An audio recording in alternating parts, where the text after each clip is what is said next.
From scaling Admiral's sales team to 58 million to coaching Navy SEALs through career transitions and traveling 150,000 miles documenting startup stories around the world, J. Ryan Williams has lived the full spectrum of the B2B SaaS life. Now, as CEO of Anteater Media, he's helping founders break through the noise and video storytelling that drives real pipeline. And today, we're diving into a deep topic that I'll let him talk about. But welcome to the show, my long lost friend, who I haven't seen for long enough. Welcome to the show. Thanks, brother. It's good to see you too, because it is way too long between breaks when I see you. And now we're recording a podcast. And this is actually, I think, the third time we've done some variation of this, but it was flipped because the last time it was you doing this. I've interviewed you more than you've interviewed me. So I'm ready for the tables to be turned. Let's have it.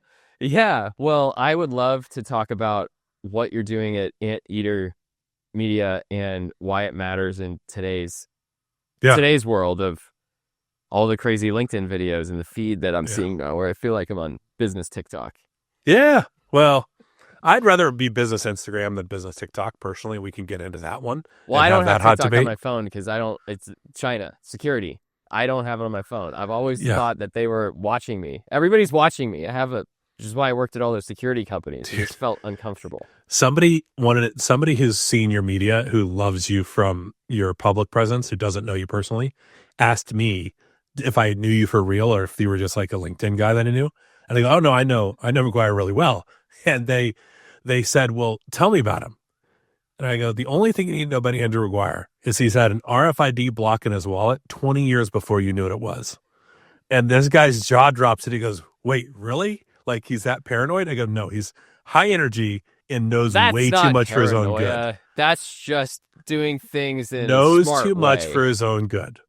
Well, I will tell you a fester. fun fact of what happened. So one of my clients is onboarding me as an employee because I need to access systems, right? Yeah. And during the security session, there's a site you go to, and the guy that runs security says, all right, put your personal email into this box to see how much your email has been exploited across all this stuff. He said our record's like 25 and 4. I don't really know what the things are, but I plug mine in, it's like 38 and 12 or something ridiculous. And it's, oh shit, that's a record. I've never had anybody have that much. That's ridiculous. Well, how old is that email? Like, well, I tried to get Andrew at Gmail, but I couldn't.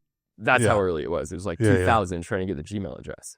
Well, you should have bragging rights to Gmail, being easily hackable. Put that in the bio. Andrew McGuire, easily hackable, folks. Heard it here. Okay, so we got distracted immediately, but basically what I want folks to see, or I want folks to hear about this conversation is I started my career not in tech, not on purpose. Once I got into tech, I discovered that there was a really clear line between like the people you trust and the people you don't.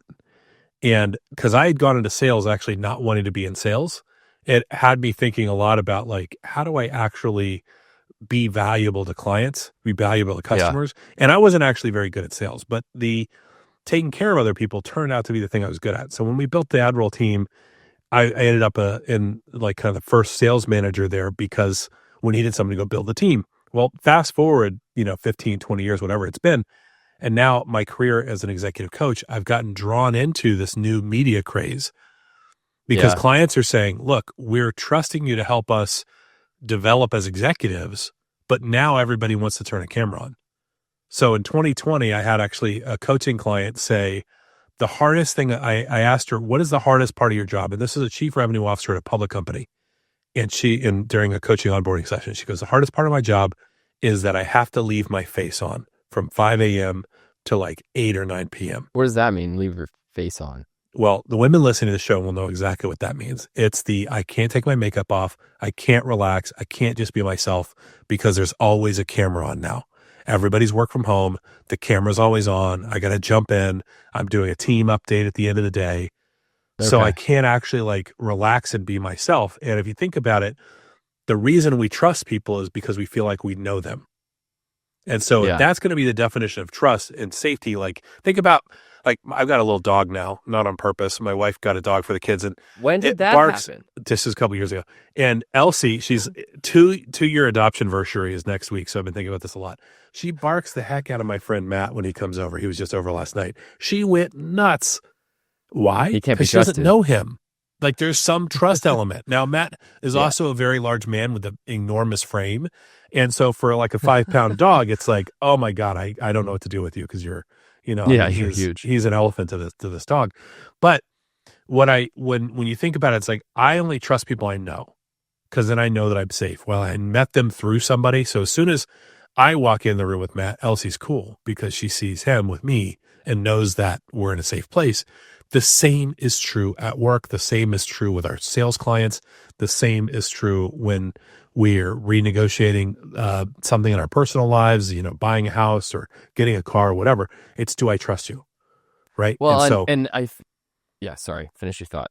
I'm just saying that so extend that one step further. It's if we are only going to deal with people, if we're only going to trust people that we know, now we got to think about, okay, how do I really get to know somebody? Somebody who can't relax and be themselves, I'm going to have a hard time trusting them. If that's my CRO at a public company, I'm going to have a hard time knowing that I can follow that leader unless they're given the space to really connect, right? Which is what her challenge was. Is like, hey, how do I go make sure that I show up as my best self every day? Okay. And I think part of the challenge too is, because where I thought we were going with this conversation was trust in the sense of we've joked about this, not recording, but building my digital twin, Drew. Yeah. And I haven't met Drew yet. I saw a little bit of Drew.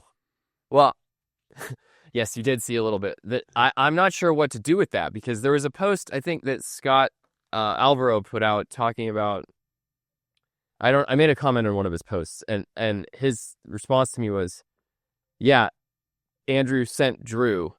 He wasn't good, it wasn't worth his time for him to show up, the human, right? So now we're gonna have this whole world."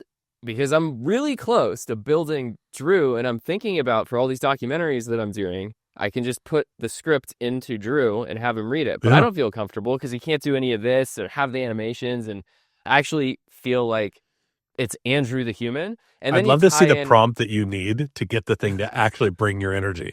I do not think a robot's capable of it. It doesn't do it. That's the problem, right? Like, so back to your point about trust, they may not, if they don't know me, they're not going to know that it is an AI. They're going to know. But if you do, you will know. So then it's, how will they know? They're going to know. My point is that the trust layer of being able to, one, trust people about what they're seeing on the internet, which is a whole other thing we don't need to unpack. But then like LinkedIn specifically on video.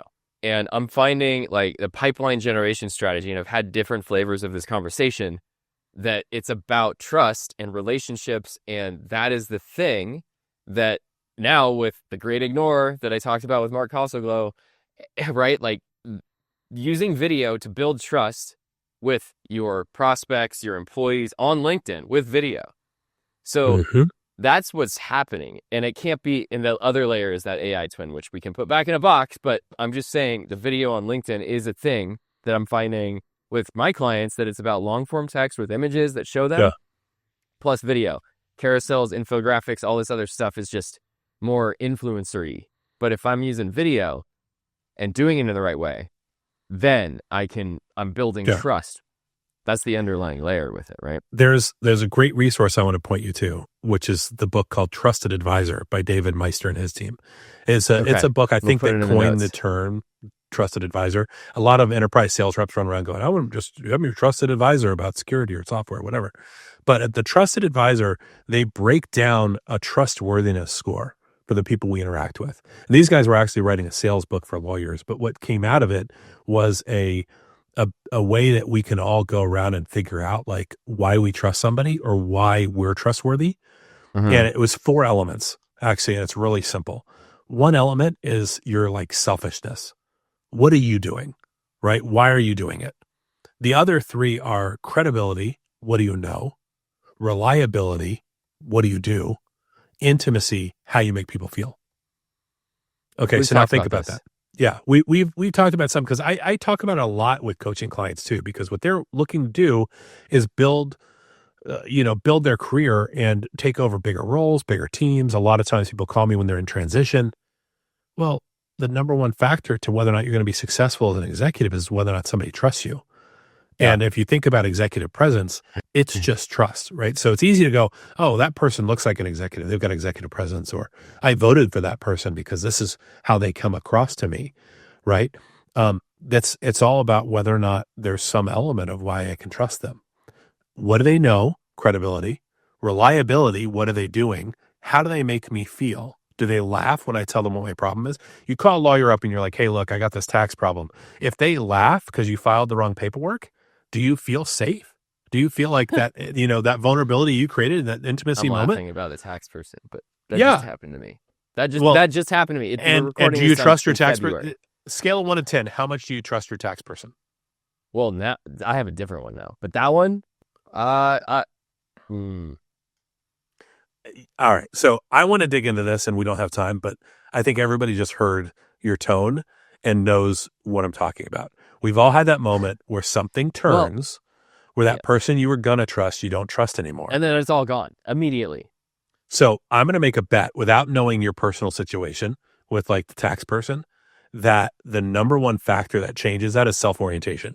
They said something that indicated it was better for them than you, like changing the cost, maybe changing how much they were billing you or why they were billing you or what you needed, or showed you that they didn't actually know something. That'd be credibility. It's going to be one of those two factors. But my bet is self-orientation. What was it that changed trust for you of those 4 elements we talked about? I don't want to get into this. Come on. Just tell me one of those things. You think they're going to watch? No. Blame it on Drew. Don't. Tell them that you're Drew. Be like, sorry, you saw my bot. My bot doesn't trust you. It's not my fault. Okay, but do you think the illustration it's the reliability holds? piece. Like, the credibility of just, it was they didn't know your they're thing. Supposed to be a serious person, right? Like, I'm laughing on here, but this is not, you're not my tax person trying to figure out how much money I'm going to have to fork over. Yeah. But, okay. So, trusted advisor is 4 things: selfishness, credibility, reliability, and intimacy. And when I think about those, I want to bring this back to LinkedIn, because I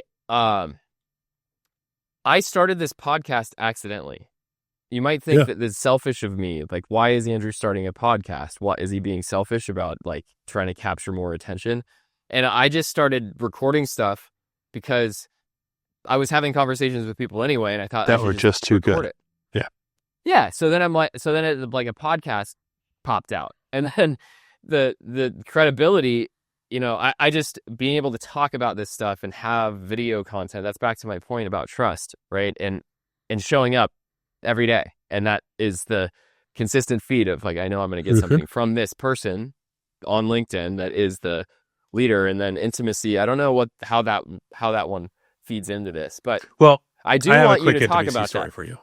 Okay, but before we go there, can we talk about trust in the lens of because the video content that's working on LinkedIn is vertical videos that are less than a minute. Like, how can you build trust on video on LinkedIn as an executive when you're like short snippets like that? Okay, so a lot of people, when they turn the camera on, they seize up and they think, okay, I don't know what to say. What am I going to say? What am I going to do? Take those 4 questions. Actually, take 3. Intimacy, credibility, reliability. If the video that you want to record is about establishing your credibility, well, what is it that makes you credible? I've worked with over 400 founders. I don't know very many other people who can say that. Now, that's not just me humble bragging, tooting my own horn. I just don't think the cohort of people who've actually done that much founder advisory, it gets to that level.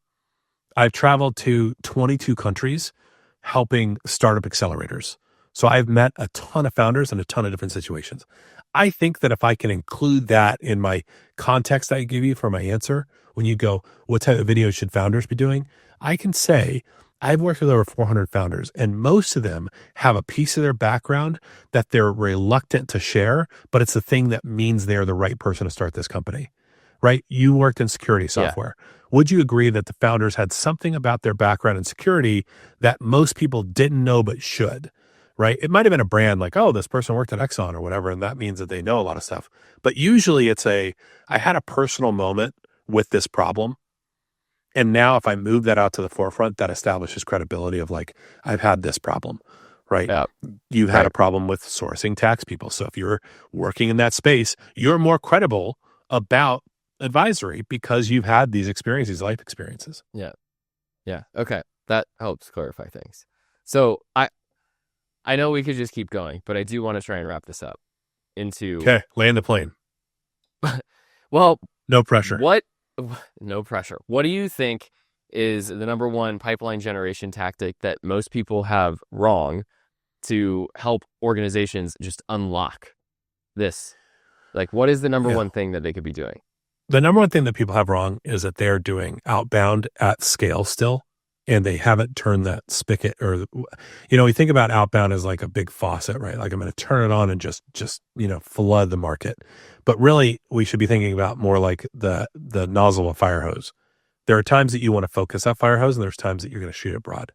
Focus that fire hose, and think about like, okay, what are the 2 or 3 ideal customers?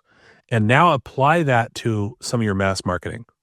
What does that one exact perfect customer need to hear? How can I say something that relates to them, makes them feel safe, but shows my credibility? We're safe when we hear other people Yep. use language, right? So that intimacy moment of like me, talking about an experience I had and using the same language that my prospect has, that is going to build that bond. Now, if I do that on LinkedIn video, even if only 5 people see it, and that ideal prospect may not see it, but other people who are in that same cohort have those same problems, understand those same challenges, they're going to see that. And I think that is going to build the pipeline a lot faster than how many emails I can send, which is a shame to say, because when you and I met, we met in the high volume outbound world. Well, but it's just life is different now. When that worked, it doesn't work anymore. And that's the problem. Yeah. I Kyle Poyar today, so this is... I saw the post today. Yeah. So today, I'm not going to drop the day, but he posted something that was basically, here are the top 50 plays to do scaled outbound and all the signals and all this data. And Did you just comment like you're wrong? No, I didn't comment dropping on an it at MFR in all. there? I just saw it, and I'm really You're sick bummed. and tired of seeing people talk about how doing building email infrastructure to do millions of emails is a good idea to get a 1% response rate. And I didn't think that this podcast would start out as like the antithesis of what's going on with Clay and mass emails and all this signal data, but it's turned into that. And every single episode that I've recorded so far somehow is come back to, this is the way. Yeah. It's about relationships and it's about building trust with people. Like every episode, no matter who it is, it's just that's what's happening. And I feel like a crazy person because AI is coming and you're supposed to use it to make everything better and faster. But I've also seen Terminator 2, and I don't like when everything burns up on the playground. And I feel like that's where we're going. So shut it all off and let's just be humans. I think, well, I hear you on the AI stuff, but the truth is AI is making me a better human. And so I've set up a few agents but this that is help me do a job this is a well. different episode. Well, sure, that can be a different episode, but if we're talking about trust, I'm going to show you my credibility and I'm going to create that intimacy and that reliability by saying AI is helping me follow up with you. Now, if I'm sending an email to a whole bunch of people and it's like, take my meeting, click my link, this is my AI, Right. That doesn't do anything. But when I show you a customized video strategy that I was able to pull together because I got to know your content, and I tell you that AI helped me do it, then you don't feel like you need to call me and say, you watched 394 of my videos? No. I use my AI tool to surface the things that were most relevant for where I think your brand should go. This is what I want to talk to you about in a coaching session. Yeah. What producer do you trust? Yes, sure. Making humans better, but don't just unleash it with no... Yeah. I don't know. There's a balance, yes. And again, this is a different episode. But I still don't know if I'm talking to Drew or Andrew, honestly. This is Andrew! How are we going to know? Like, that. I need to have an NFT. I need to scan your NFT to know that you're real. Okay. We're going to end it there, folks. And I appreciate you being here, Jay Rai. And is there anything else you want to leave the audience with before we go? Yeah, right now I would love to connect with people who are just mildly curious about if there are opportunities to build pipeline through LinkedIn video. I can make it as easy as being a guest on a podcast. All right. Well, you heard it here. Where can they find you? Oh, LinkedIn, where the party's at. I'm J. Ryan Williams. Come see me there or click the link in the show notes. All right. Let's do it. Thanks again for being here.